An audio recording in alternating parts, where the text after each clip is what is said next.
Alrighty, hi guys. So today our video lesson is about 15-1 in our textbook and Envision, which is about describing quadrilaterals. So the one thing that I would suggest you having with you is the quadrilateral cheat sheet that we did in our last video. It'll help you just remember some of the terms and have it right next to you while you're going through and doing your lessons. And I'm going to be referring to it as well. So if you made your own, have that out, or if you want to, you can go back into Schoology and you can print this out as well, because I scanned it and uploaded it, this exact paper, right into there. So this is what I'm going to be using to kind of like check back and forth on seeing if things, like which club the different shapes can go to. And so we're going to go ahead and get started. So right away up at the top, it does give us two new vocabulary words which have to do with angles. So remember, if you look back on our cheat sheet, an angle is the space between where the two sides meet. So that's like on the inside here, like that, okay? And there's different kinds of angles. There's a 90-degree angle, which is a right angle, which is just like these ones where it makes a perfect corner. Sometimes on tests or like on the FSA, you might see it say square corner. So right angle, square corner, 90-degree angle, those are all the same things. Sometimes angles are obtuse angles, which we've already talked about, and that's when, so 90 degrees is straight up and down. Obtuse angle is more than 90 degrees, greater than, so it's when it's kind of being really like a wide angle. And then the last other one is the acute angle, when it's less than 90 degrees. And we remember kids, we said like, oh, it's so acute, like it's tiny, it's little, okay?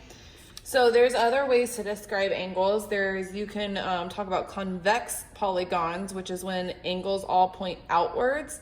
So this is like what we usually think of, like all of the angles, the vertex on them is all pointing outwards. It's all going away from the middle of the shape.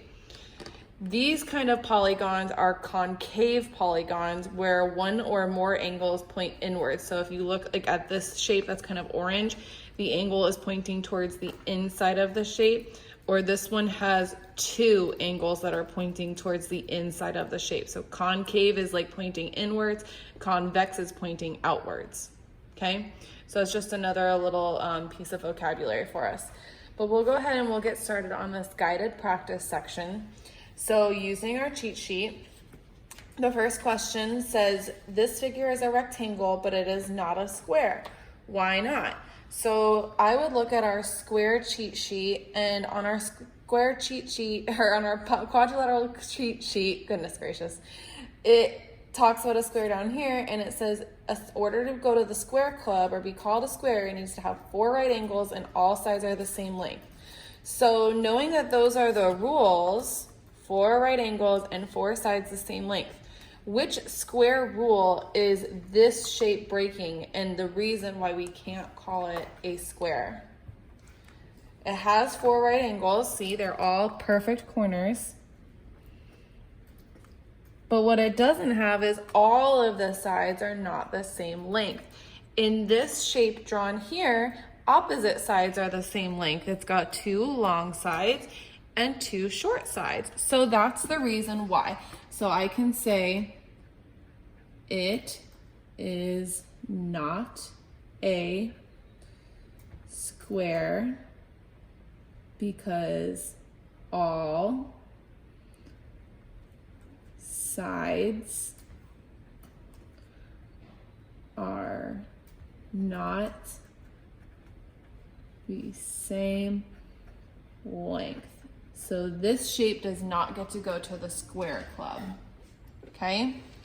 So number 2 says, draw 2 different quadrilaterals that are not rectangles, squares, or rhombuses. Okay, so I want you to kind of think. You can look over here and you can look at which ones could you draw that are not one of those, okay? So one thing we can draw is we can draw a trapezoid,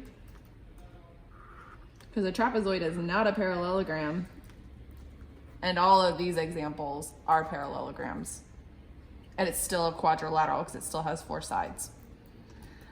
Another one that we could draw is we could draw just like a parallelogram that is like this. So kind of like one of these like squished rectangle ones. It's not a rectangle because in order to be an actual rectangle, it has to have square corners. And these ones has two squished acute corners and two obtuse corners. It's not a rhombus because all of its sides are not the same length. And it's not a square because it doesn't have those two rules either. So both of these could count for number 2. And there could be other shapes, so you just check what you did.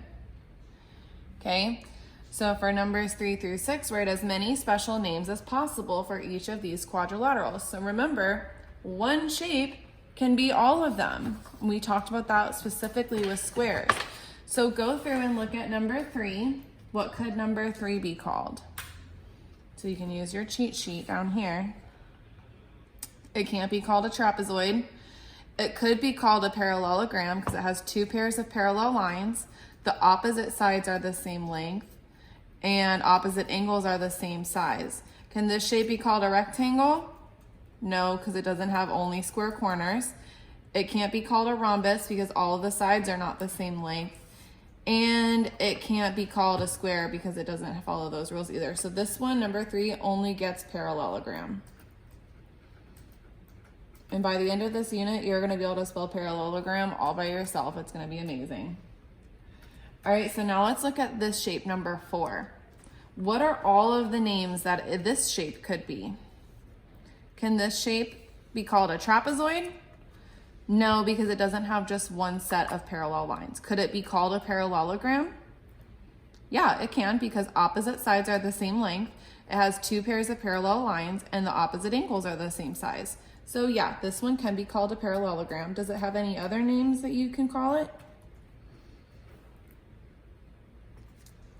Let's see, could it be called a rectangle?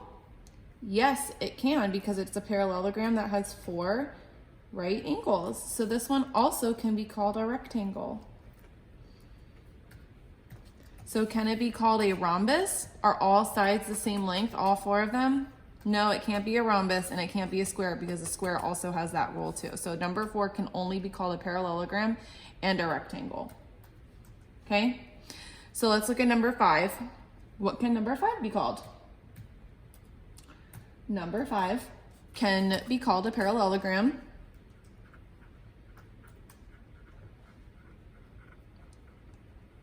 Two sets of parallel lines. Can it be called a rectangle? No, those are not all 4 square corners. Can it be called a rhombus? Yeah, all of its sides are the same length. What about a square? No, because it's missing those right angles too. So number 5 is only parallelogram and a rhombus. What about number 6? It can be called a parallelogram.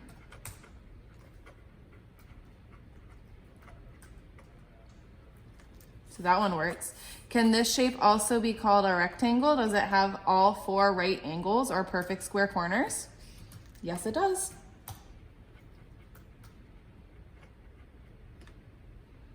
What about a rhombus? Are all of the sides, all 4 sides, all the same length?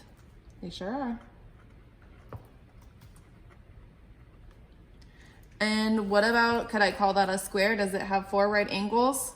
Yes. And all 4 sides are the same length? Yes. So we got into that hardest club of all, a square club. Okay. All right, so numbers 7 through 9, those are gonna be independent practice. So you go through and you try to do the same thing that we just did with these shapes here. Pause the video, use your cheat sheet, and try to go through. Okay, so I'm gonna go through and I'm just gonna kind of quickly do it. So this shape, if you found that you could call it a parallelogram, you're correct, and this shape can also be called a rectangle. It's just like an up and down rectangle. This shape, hopefully you remembered, it might have thrown you off a little bit, but this is a trapezoid. And a trapezoid is different from a parallelogram, so that's the only name this one gets. And this one is just a parallelogram. Okay?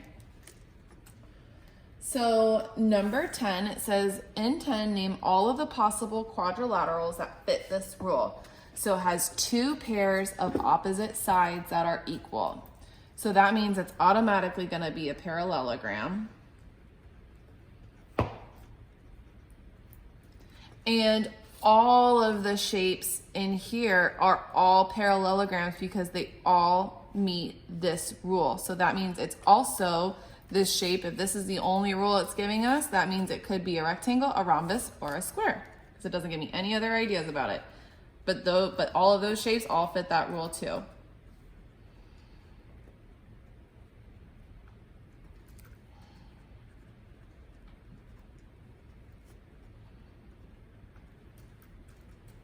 Nice job. Okay. So on the back, numbers 11 and 12 are vocabulary review. So write the name that best describes the quadrilateral. You can draw a picture to help you. So this one says a rectangle with all sides that are the same length. So in order to be a rectangle, it has to have 4 right angles and all sides have to be the same length. So what is the kind of shape that fits all of that? It would be a square. Because a square is really just a rectangle that has all the same sides, because it has to have those square corners, those right angles, and all the sides are the same length. Number 12 is a parallelogram with 4 right angles. That one could be 2. Can you think of which 2 it would be? A parallelogram with 4 right angles could be a rectangle, because that's a rule for a rectangle on my cheat sheet, or a square. Okay. Number 13 says, I'm a quadrilateral with opposite sides the same length. What quadrilaterals could I be? So look on your cheat sheet. What are the shapes that are called that? What types of quadrilaterals? It could be a parallelogram.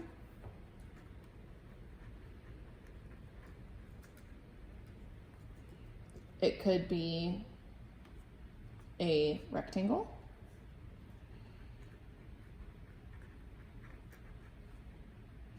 It could be a rhombus. Or it could be a square. Okay. Number 14, higher order thinking. So Jay says that the figure on the left is a trapezoid. Carmen says that the figure on the right is a trapezoid. Who is correct? Explain. So if my rule for trapezoids is that they have to have one pair of parallel sides, exactly one, which one is correct? The answer would be both are correct. Both Jay and Carmen are correct because both shapes only have one pair of parallel sides, which would be this side and this side. These ones on the sides would cross eventually, and the top and bottom over here too. Okay, so as long as the shape fits the rules, it's good to go. And then lastly, let's look at number 17. So this is our assessment practice. I already see something here that it's going to be a select all that apply. So that means that I'm not going to choose just one, and it's not going to be all of them. It's going to be more than one, but not all. So this is a square and a rhombus are shown at the right. Which attributes do these shapes always have in common? And remember, the word common means same. So let's go through and look. Do a square and a rhombus always have the same number of sides? The answer to that is yes, because they're both quadrilaterals. And do you remember how many sides a quadrilateral has? Think of what the prefix quad means. It means 4. So they're always, always, always, forever and ever, ever just gonna have 4 sides. Are the side lengths always the same for a rhombus and a square? Nope, doesn't have to be. Let's see, angle measures Nope, doesn't have to have the same angle measures. Right angles, nope. Number of angles, yes. Because if you have 4 sides, you always have 4 of those too. Okay? All right, nice job, friends.